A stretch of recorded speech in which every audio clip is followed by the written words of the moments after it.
I'm Dr. Joe Esposito, and welcome to our podcast, For the Health of It. Remember to subscribe to our podcasts, and I'll help you naturally get well and stay well. The information presented on this program is not intended to take the place of your personal physician's advice, and it is not intended to diagnose, treat, cure, or prevent any disease. Discuss this information with your own physician or healthcare provider to determine what is right for you. Are you suffering needlessly? Dr. Joe can give you advice on how to naturally get well and stay well. Dr. Joe Esposito.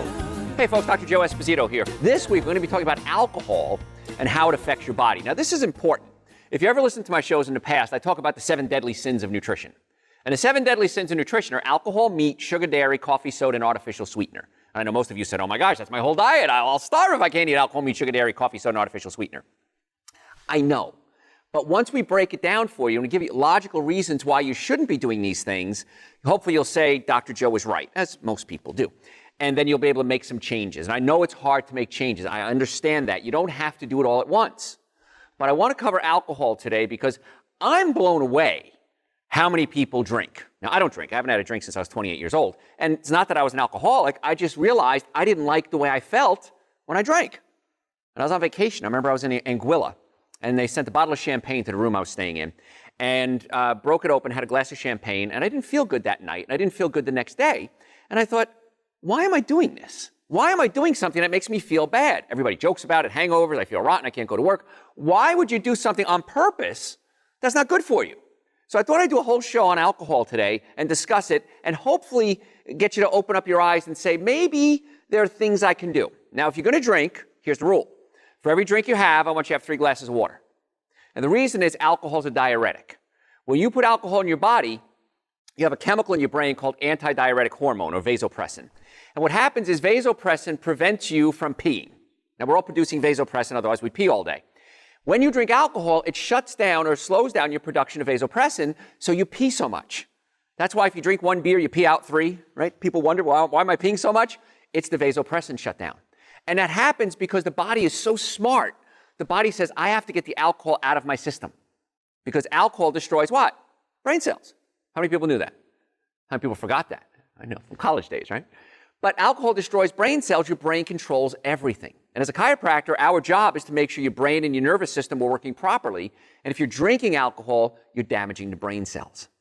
So that's why you pee so much, because the body's trying to flush out the alcohol. So what I want you to do is, if you are going to drink, for every drink you have, 3 full glasses of water. It's going to rehydrate you, and you'll be in the bathroom all day, so you won't have time to drink. Kind of cool. So let's talk about how alcohol affects the body. Now, according to a recent report by the U.S. Surgeon General, substance abuse is just skyrocketing around the United States, and that includes alcohol. Now, in fact, substance abuse in general has eclipsed cancer in terms of prevalence. There's more substance abuse than cancer. Now, according to this report, more than 66 million, nearly 25% of adolescent adult population reported binge drinking at some point in 2015 is when this study came out. 25% people binge drink. That's crazy. Now, in terms of healthcare costs, as a doctor, that's my concern. Alcohol abuse is raking up a price tag of $249 billion a year. Everybody freaks out when they hear, oh my gosh, they just increased the national budget by, X amount of billions of dollars. And $249 billion a year just on alcohol abuse. Nobody's talking about that. Well, we are. Drinking has become so common you might not give much thought to it. Researchers have even stated that moderate alcohol consumption may have certain health benefits, I'm going to argue that point, which may serve as a comforting justification. A lot of people say that. Well, I drink red wine. Red wine is good for your what? Well, your heart, right? But it's not the wine that's good for your heart. It's the red that's good for your heart. It's the proanthocyanidine and antioxidants that are found in the colorful grapes that are good for you. Why is red wine good for you? Why not white wine? Why not beer? Why not vodka? The red wine is what we say is good for you because of the antioxidants. The darker the color, the higher the antioxidant levels. So don't buy into the fact that alcohol is good for you, and here's the thing. When we say that alcohol is good for you, it has to be organic. And the reason is one of the nutrients that we find in red wine is something called resveratrol. Now, the way resveratrol works is it helps prevent damage to something called your telomere. Now, the telomere is a little tail that's on your genes, not your blue genes, but on your genes. And the telomere, when you're young, is very long and active. And as you get older, the telomere starts to get weaker and die. And that's called aging. So we can figure out your chronological age by looking at the telomeres. It's pretty cool. So what happens is resveratrol stops the damage from happening to the telomere and can slow down the damage, and in some cases actually reverse it a little bit. But here's the catch. If you're not drinking organic wine, you're not going to get the resveratrol. And the reason is the grapes produce resveratrol to fight off fungus. So if you're spraying fungicide, a chemical to kill fungus, on the non-organic grapes, they don't produce the resveratrol, so you're not getting the benefit from it. So if you're going to drink wine, it has to be red, has to be organic, and in order to get a really true medicinal benefit, you have to drink several bottles to a case a day. A day! You're not supposed to drink a case of wine a day. Don't say Dr. Joe gave you permission on this now. I don't want to get accused of anything. So you have to drink ridiculous amounts to get any type of health benefit. So why do it? And here's the thing. If you want to get resveratrol, eat grapes. Well, there's a novel idea. So when people say that there's some health benefits to alcohol, any health benefit is far outweighed by the detrimental effects. Now, there's still plenty of controversy over this issue, but I don't want you to justify chronic drinking saying that there's some health benefits to it. It's a lot healthier to not drink than to drink. Drinking tends to do far more harm than good, even if you're within the guidelines of what they call moderate alcohol consumption. The body needs 0 alcohol to function properly. Now, the effect of alcohol on your body depends on a number of factors. It includes your gender, your weight, your genetic makeup. The smaller you are, the more concentrated your blood alcohol levels, and as compared to somebody who's larger, of course, drinking the same amount. Women who tend to have more body fat than men will also tend to be more affected by the alcohol because alcohol is soluble in fat. That's why drinking guidelines are lower for women. Now, your genes also play a significant role in how your body processes alcohol, which subsequently determines how likely you are to suffer a hangover as well. Now, let me talk about this because nobody talks about this, and I don't know why. You and your body produce a chemical called dehydrogenases. These are a group of enzymes. An alcohol dehydrogenase breaks down alcohol. So the enzymes that break down the alcohol are in the body, and they're helping break down the alcohol. Now, if you're not producing the alcohol dehydrogenase, what happens is you're going to get a hangover. So some people that I know they can drink a lot, and they wake up the next day and they do great. You know people like that? Other people, like myself, if I even inhale around alcohol, I don't feel good. So the alcohol dehydrogenases are enzymes that break down the alcohol. If you produce a lot of these genetically, chances are you're not going to have the hangover. If you don't have it, then you have a problem. And so that's one of the reasons why some people can drink and some can't. So if you have slow metabolizing enzymes, you're more likely to get a hangover when you drink. Now, the hangover is your body's way of telling you it's having a hard time metabolizing or breaking down the alcohol and is struggling with the elevated toxicity. Continuing to drink, despite such physical objections, raises your risk of liver disease. That's the thing. We know that alcohol causes problems. No one argues the fact that alcohol is detrimental to your health. And yet we feel awful. It's expensive. You do stupid things. People die. You make bad choices, DUIs. All this occurs, and yet for some reason we keep thinking that this is a good thing. Doesn't make any sense to me.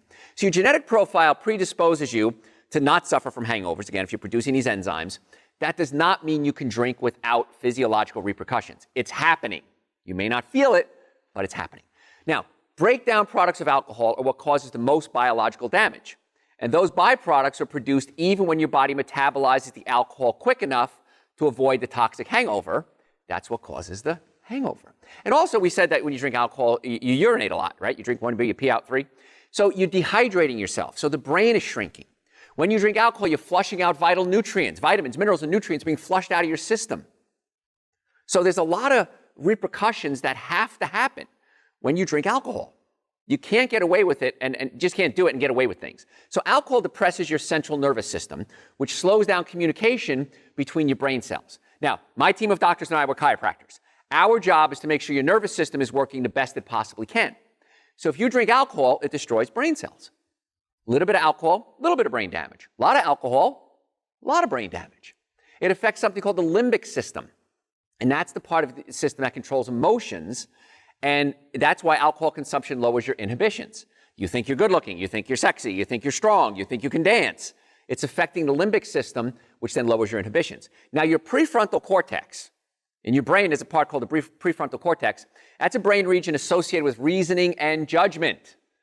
This slows down your response when you drink alcohol, leads to more impulsive and poor judgment.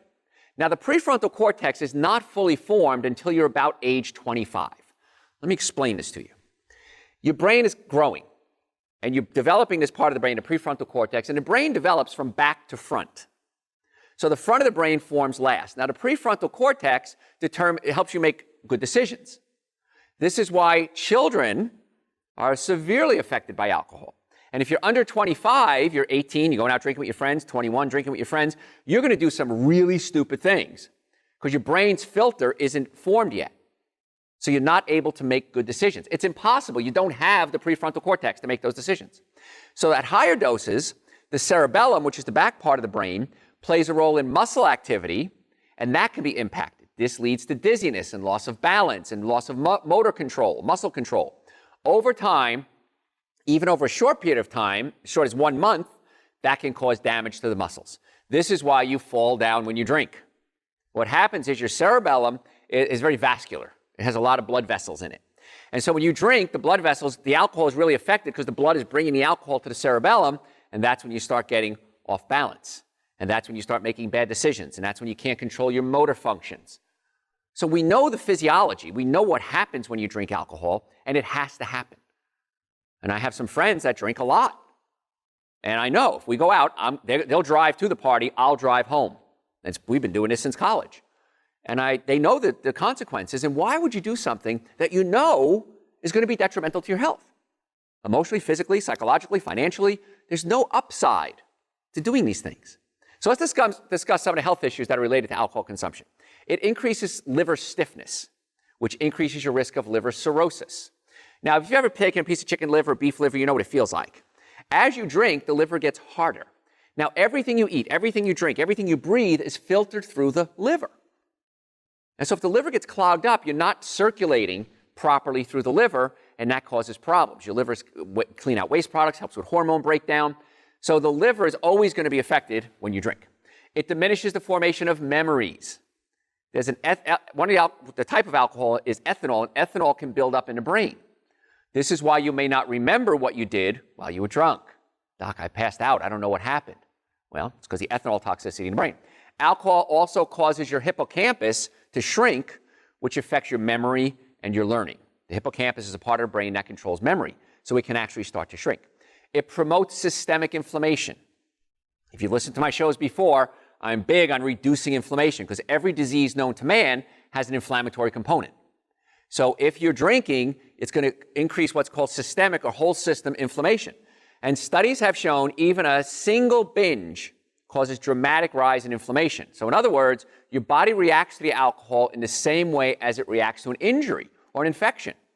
Now, as a chiropractor, we see a lot of injuries, sports injuries, car accidents, workers' comp injuries, and there's always an inflammatory component. So what do? We put ice on it. We get them on good nutrition. We get them on supplements like Dr. Joe's Super Greens and Dr. Joe's Essential Source. So the body is capable of helping fight off this inflammation. And then you go out and drink, causing inflammation. You're fighting what we're trying to do. I don't want you to do that. Alcohol increases stress on your heart. It raises your risk of cardiomyopathy, arrhythmias, high blood pressure, and even stroke. Blood alcohol levels spike 2 to 3 hours after your last drink, which means it can occur in the middle of the night while you're sleeping. This raises your risk of accidental death due to choking on your own vomit or suffering cardiac failure or stroke while you sleep. And a lot of rock stars, some reason 27 years old is the time they die, a lot of them die on their own vomit. Why? Because it kicks in 3 hours later. And they're asleep, they throw up, they don't know they're choking to death, and they die. And not just rock stars, it happens to people every day. Significantly increases your endotoxin levels. In other words, alcohol causes gut damage. Endo means inside. It causes gut damage, allowing bacteria to escape from your gut into your bloodstream. It's called leaky gut syndrome. And I've covered this before with digestion. If you have acid reflux, heartburn, burping, gas, bloating, you may not be digesting your food properly, so the food passes from your stomach into your small intestine, partially digested. There it causes an inflammatory reaction, and that can tear little holes in your colon, and then undigested pieces of food, fecal matter, bacteria can be absorbed into your blood system because now you have little holes in your colon, little microscopic holes, and that's called leaky gut. And so alcohol makes leaky gut syndrome worse. And now what happens is these chunks of undigested food get absorbed into the blood system. The immune system now has to attack these foreign bodies, and the immune system goes crazy. You only have so many warriors in your immune system, white blood cells. And so the immune system is now attacking these foreign bodies, and now the immune system is stressed. So now comes along viruses, germs, bacteria. Now we have a problem. Because the immune system is kind of fighting on all these different fronts. It doesn't know what to do, and that becomes a big issue. So why would you want to stress your immune system knowing that you may be exposed to something that can then be ultimately deadly? Now, these are just a handful of the physical effects of alcohol. In reality, alcohol affects every part of your body.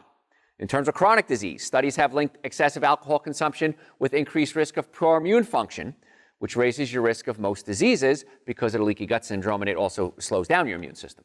Pancreatitis, cancer, all can be related to alcohol consumption. Recent study found alcohol was routinely linked to cancers in the rectum, the liver, the colon, the esophagus, the pharynx, the larynx, and in women, the breast. Overall, it found that alcohol is a causative factor in nearly 6% of all cancer deaths worldwide. Now imagine, I came up with a pill, and it can reduce cancer 6%.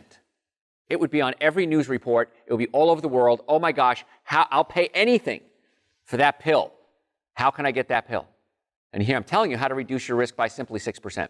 And then if you add things like cutting out alcohol, meats, sugars, dairies, coffee, sodas, artificial sweeteners, the risk drops crazy low. So the percentage of death related to alcohol and cancer increased by 62% in the past 12 years. I thought that drinking would decrease because I thought it was a college thing. We did it. It was fun. It was crazy. It's not. It's getting worse. American Cancer Society also warns that even a few drinks each week can increase your risk of breast cancer. Just a few drinks? Oh, doc, it's safe. I'm just having social alcohol. It's okay. The risk is higher in women who have low folate levels. Now, folate is a vitamin. And other research links the recurrence of breast cancer with alcohol intake. Many folks that drink don't eat a good diet, so they don't get enough folate and other B vitamins or other nutrients. So here's the thing. If you're drinking, like I said, there's certain rules I want you to follow. Number one, I want you to make sure you're having 3 glasses of water for every drink. Number two, I want you to replace a lot of the nutrients that are being lost. And you simply do that by taking something like Dr. Joe's Super Greens and Dr. Joe's Essential Source. Now, I am not advocating you drinking and then taking Super Greens and Essential Source. If you're new to the show, we have a bunch of supplements I've created. They're on the website, drjoe.com. But Super Greens and Essential Source are the minimum supplements that you should be taking every single day, regardless of whether you're drinking or not. Because we just don't have the nutrients in our food like we used to. And in fact, there was a study just out recently that said vitamins really don't do a whole lot. Well, if you dig into studies like that, you usually find that they're using synthetic vitamins. And synthetic vitamins are made in a laboratory, and they're not the same. For example, vitamin C and ascorbic acid are 2 different things. Even though they call ascorbic acid vitamin C, ascorbic acid is only 1/8 of the vitamin C molecule. So you want to use whole food supplements, not from the store, but foods that are supplements that are processed minimally and certainly non-synthetic. And so that's why Super Greens and Essential Source everybody should be taking. And as time is passing, our nutrient levels are dropping because the food we're eating is being grown in soil that's been processed over and over and over again. That's why I recommend organic. And also, when I was a kid, and I don't know about you, but when I was a kid, we never went out to dinner, once a year. My grandfather took us to a German restaurant. I'm half Italian, half German. My German grandfather would take us to a German restaurant once a year. And that was it. Every other meal was made at home. So we didn't have a lot of steroids and hormones and chemicals and pesticides and preservatives. A, they didn't exist. And B, we cooked at home, so we didn't have a lot of things thrown into the food that we didn't know about. Now, how many meals a day do you eat out? I'm going to venture a guess that most of you eat often. And so if you're eating out often, you're not getting all the nutrients you should either, most likely. So that's why things like Super Greens and Essential Source are vital, especially if you're draining your nutrients with things like alcohol. Now, these links that we're talking about appear to be related to alcohol's ability to raise your estrogen level. Alcohol also affects hormones in men. Now, here's the thing. You drink, you think you're going to get sexy, you think you're going to look good, you're going to have some fun. Well, alcohol lowers your testosterone and raises your estrogen. So you're less likely, keep it clean, it's a family show, to function in a romantic department because your testosterone levels are dropping. And this is why a lot of times we see people that do drink excessively, men will start to develop breasts. It's called gynecomastia, and we see this a lot. And I remember a couple of years ago, I was on a cruise, and I was sitting by the pool, and there were kids younger kids, teenagers, and college guys running around. And I noticed even the guys that like football players were starting to develop gynecomastia. And I'm thinking, I bet you that's from the alcohol and the other chemicals they're being exposed to.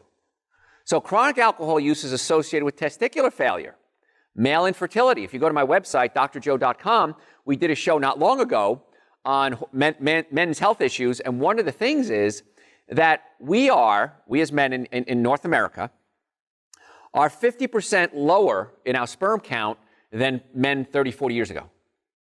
Isn't that crazy? 50%.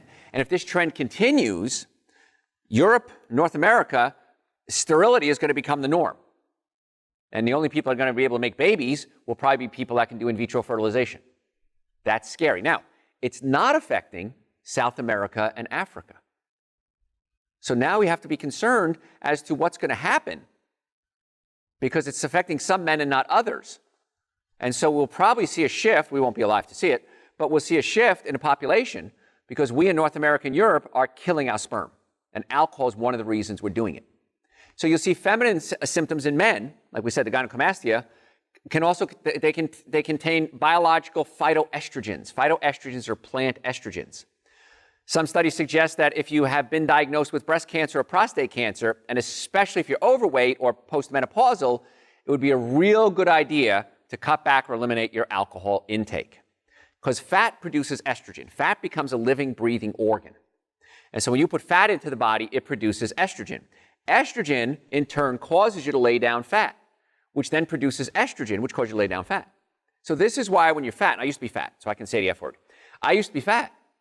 And I know how hard it is to lose weight, and that once you get rolling, it's easier to lose weight. Why wasn't it this easy in the beginning? Because you're producing so much estrogen, which causes you to lay down fat. Alcohol raises your estrogen levels. Even if it does provide some benefit, it's unlikely that alcohol will add much to an otherwise healthy diet and lifestyle. So if you're eating the right foods, fruits, vegetables, nuts, and seeds, you're getting the right nutrients, things like Dr. Joe's Super Greens, Dr. Joe's Essential Source. Also, I'm going to recommend you take Dr. Joe's B Complex if you're drinking, because the body flushes out the B vitamins. So there's now things, I've seen this in Las Vegas, where there's buses that go around, and they'll give you an intravenous, an IV, of a pack of nutrients. Because after drinking, it's supposed to help with hangovers. And then they might even give you oxygen as well. Here's the thing. Why get a hangover and then have to treat it? Why not just not get the hangover? Well, there's a novel idea. What a concept, right? Now, I know if you're going to drink, I'm a realist, and I understand you're probably going to do it, follow some general rules. A lot of water, replace the nutrients. I would take the Super Greens and Essential Source and the B Complex before and then the next day. You got to replace those nutrients and the fluid that's being flushed out as well. So here's a helpful protocol to minimize the damage to your liver. Okay, we talked about Super Greens and Essential Source. You also probably want to take something called N-acetylcysteine. NAC, or N-acetylcysteine, is a form of amino acid cysteine. Now, it's known to help increase something called glutathione and reduce the acetaldehyde toxicity, which comes with the hangover. So glutathione is the number one antioxidant in your body. And try taking N-acetylcysteine, about 200 milligrams, 30 minutes before you drink to help lessen the effects of the alcohol. Because the glutathione is going to help the liver function more efficiently and then hopefully help break down some of those toxic chemicals. We talked about the B vitamins. N-acetylcysteine is thought to work better when you combine it with vitamin B1, but vitamin B6 can also help lessen your hangovers since alcohol depletes your body of B vitamins across the board. And the B vitamins are required to help eliminate the alcohol from the body. A B vitamin supplement taken beforehand, as well as the next day, can help, and that's why we have Dr. Joe's B Complex. I'm going to have to go to break pretty soon. When we come back, we're going to talk about other things that you can do to help minimize the damage. We're going to talk about something called milk thistle. You may have heard that. Milk thistle contains silmarian, and that's an antioxidant that can help prevent liver damage. So when there's liver issues, I usually talk about milk thistle along with the Super Greens and the Essential Source. Folks, I'm Dr. Joe Esposito. Thanks for listening. We'll catch you next time. Thanks for listening to For the Health Bit. Remember to subscribe to this podcast, and I'll help you naturally get well and stay well. You can also listen to and call into my radio show live Sunday evenings from 7 to 9 Eastern Time on WSBRadio.com and on the WSB Radio app.